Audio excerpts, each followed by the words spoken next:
১৯৩৭ সালে প্রতিষ্ঠিত হয়ে দীর্ঘ ৮৯ বছর পার করেছে ঢাকার দোহার উপজেলার ৮ নং জামালচর সরকারি প্রাথমিক বিদ্যালয়।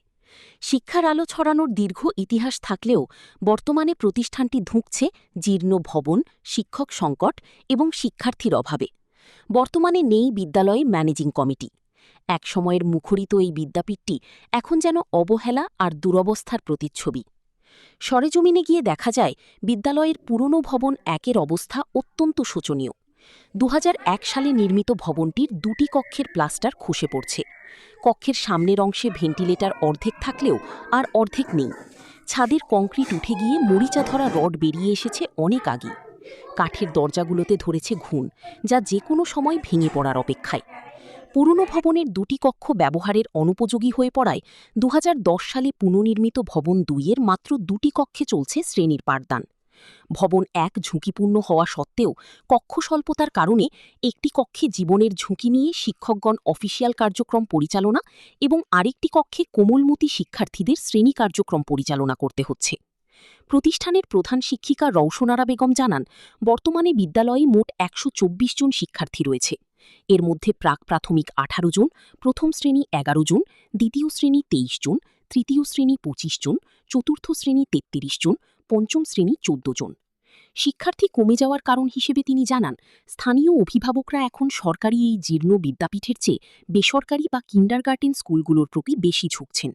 এছাড়া বিদ্যালয়ে আসার যাতায়াত ব্যবস্থার বেহাল দশা শিক্ষার্থীদের নিয়মিত উপস্থিতিতে বড় বাধা হয়ে দাঁড়িয়েছে। এই বিদ্যালয়টি একসময় এমন ছিল না। ছাত্রছাত্রীদের কোলাহলে সব সময় থাকত মুখরিত। ২০১০ সালেও এখান থেকে ২ জন শিক্ষার্থী বৃত্তি পেয়েছিল। কিন্তু অবকাঠামোগত উন্নয়ন না হওয়া এবং আধুনিক সুযোগ সুবিধার অভাবে বিদ্যালয়টি তার পুরনো ঐতিহ্য হারাতে বসেছে। পর্যাপ্ত শিক্ষক ও কক্ষের অভাবে পাঠদান ব্যাহত হওয়ায় সাধারণ মানুষ তাদের সন্তানদের এখানে পাঠাতে অনীহা প্রকাশ করছেন। স্থানীয় বাসিন্দা লিপন খান জানান, ঐতিহাসিকভাবে গুরুত্বপূর্ণ এই বিদ্যালয়টি রক্ষায় দ্রুত একটি বহুতল নতুন এবং আধুনিক ভবন নির্মাণ প্রয়োজন। অন্য আর এক বাসিন্দা মোহাম্মদ জামালের মতে, একটি বহুতল নতুন এবং আধুনিক ভবন নির্মাণ সহ বিদ্যালয়ে যাতায়াতের রাস্তা মেরামত করা প্রয়োজন। তা না হলে অদূর ভবিষ্যতে শিক্ষার্থীর সংখ্যা আরও আশঙ্কাজনক হারে কমে যেতে পারে। বিদ্যালয়টির দেখভালের জন্য গুরুত্বপূর্ণ ভূমিকা পালনকারী ম্যানেজিং কমিটির মেয়াদ বর্তমানে শেষ হয়ে গেছে।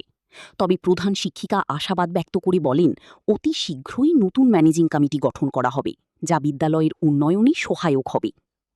দোহার উপজেলা প্রাথমিক শিক্ষা অফিসে যোগাযোগ করা হলে মোহাম্মদ নাইব আলী, উপজেলা সহকারী প্রাথমিক শিক্ষা অফিসার দোহার, ঢাকা, যিনি কার্তিকপুর ক্লাস্টারের দায়িত্বে আছেন, জানান তিনি গত ২ মে ২০২৬-এ জামালচর সরকারি প্রাথমিক বিদ্যালয় পরিদর্শন করে দেখেন বিদ্যালয়ের ভবন ১ জরাজীর্ণ ও ব্যবহার অযোগ্য।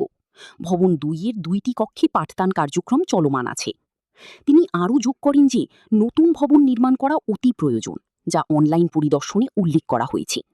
দোহার উপজেলায় নিয়োজিত শিক্ষা প্রকৌশলীকে নতুন ভবনের জন্য ডকুমেন্ট পাঠানো হয়েছে। ঊর্ধ্বতন কর্তৃপক্ষের সার্বিক সহযোগিতা ও প্রয়োজনীয় পদক্ষেপ তিনি কামনা করছেন। তিনি আরও জানান, স্কুলের ম্যানেজিং কমিটির মেয়াদ শেষ হয়ে গেছে সত্য, তবে ৪ সদস্য বিশিষ্ট অ্যাডহক কমিটি রয়েছে। পূর্ণাঙ্গ কমিটি অতি শীঘ্র তা গঠন করা হবে। এলাকাবাসী সংশ্লিষ্ট কর্তৃপক্ষের কাছে আকুল আবেদন জানিয়েছেন যেন দ্রুত এই জীর্ণ ভবনটি সংস্কার বা পুনর্নির্মাণের উদ্যোগ নেওয়া হয় এবং পর্যাপ্ত শিক্ষক নিয়োগ দিয়ে পাঠদানের পরিবেশ ফিরিয়ে আনা হয়। ঢাকার দোহার থেকে শহীদুল ইসলাম শরীফ, সিনিয়র স্টাফ রিপোর্টার, দৈনিক নতুন দৃষ্টি।